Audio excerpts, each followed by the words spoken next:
आए और ज्यादा छूट पाएं। बिजली विभाग की नई योजना।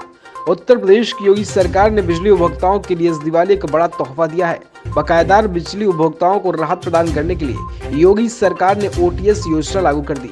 इस योजना के तहत बकाया चुकाने पर सरचार्ज में छूट प्रदान की जाएगी। प्रेस वार्ता करते हुए कानपुर के केसको एमडी सैमुअल पी ने बताया कि इस योजना के तहत बिजली चोरी के मामलों में उपभोक्ताओं को देय निर्धारण राशि का 10% पंजीकरण राशि के रूप में योजना का लाभ देने के लिए जमा करना होगा। शेष निर्धारण राशि को एकमुश्त अथवा एक अधिकतम 3 किस्तों में जमा करने का विकल्प उपलब्ध होगा।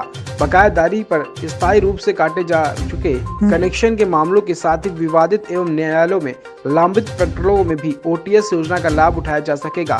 केसको एमडी ने बताया कि जिन उपभोक्ताओं के विरुद्ध आरसी जारी हो चुकी है वे भी इस योजना का लाभ उठा सकेंगे, लेकिन उन्हें डीएम के देय कलेक्शन चार्ज के जमा करना होगा। उन्हें बकायेदार उपभोक्ताओं के लिए अपील की है। ये जो योजना है एक मुश्त समाधान योजना 2023, ये 8 नवंबर से चालू होगा। ये 3 अवधि में बांटा गया है। 8 नवंबर से 31 नवंबर, 1 दिसंबर से 15 दिसंबर और 16 दिसंबर से 31 दिसंबर तक 3 अवधि है। इस योजना का मेन मकसद है जल्दी आए, ज़्यादा छूट पाए, और जितने लेट आएंगे उतना कम लाभ मिलेगा, जितने जल्दी आ जाएंगे उसका ज़्यादा फायदा होगा।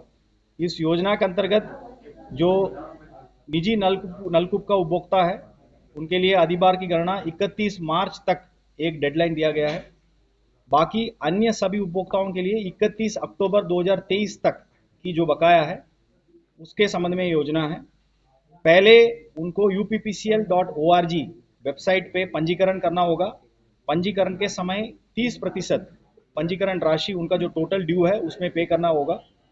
उसके बाद उनको चॉइस मिलेगा एक मुश्त पे करने के लिए या इंस्टॉलमेंट में पे करने के लिए। एक मुश्त पे करने में काफ़ी फ़ायदा है और लोग इंस्टॉलमेंट में भी पे कर सकते हैं। Maximum number of installment 12 installment है, बट इंस्टॉलमेंट के साथ कुछ टर्म्स एंड कंडीशंस है।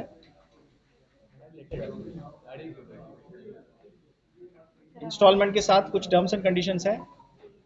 डिफ़ॉल्ट 3 डिफ़ॉल्ट के ऊपर नहीं हो सकता है। मान लीजिए किसी का 12 इंस्टॉलमेंट है तो 3 इंस्टॉलमेंट से ज़्यादा नहीं हो सकता है।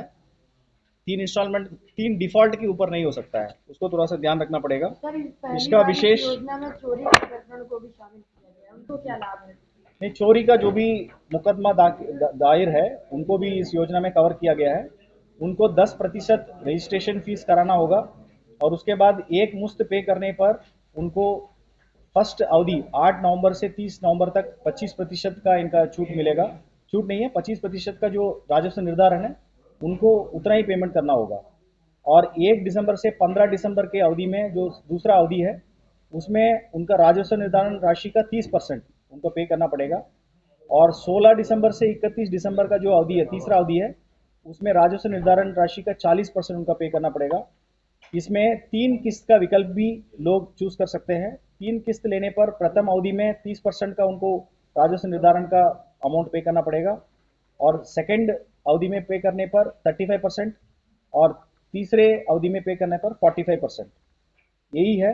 और इसके अलावा इनको अपना कनेक्शन को रेगुलराइज करना होगा। कनेक्शन नहीं है तो झटपट के माध्यम से अप्लाई कर लें, और ऑलरेडी उनका एग्जिस्टिंग कनेक्शन है, उनका जो करंट ड्यूज है वो समय से समय वो क्लियर कर दें, उसको पे करना पड़ेगा। मान लीजिए जो भी इंस्टॉलमेंट में अमाउंट हम लोग बता रहे हैं उनको एक कंडीशन है, करंट ड्यू वो पे करेंगे ही करेंगे, और उसके साथ जो इंस्टॉलमेंट का अमाउंट है उसको भी जोड़ के पे करना पड़ेगा।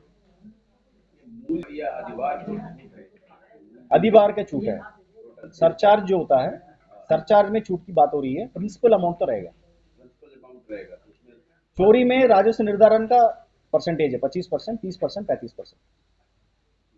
सर 7 लाख से अधिक उपभोक्ता हैं आपके, तो वो किस तरीके से इस योजना से जुड़ सकते हैं? क्या आप विशेष कैंप लगाएंगे या फिर उनके घर घर जाएंगे या फिर जितने आपके सब स्टेशन है वहां पर लोग जाएं? किस तरीके से लोगों को अलग अलग माध्यम से पेमेंट कर सकते हैं। ऑनलाइन पेमेंट भी करते हैं। केस्को में मुझे लगता है 45% के आसपास ऑनलाइन में लोग पेमेंट करते हैं।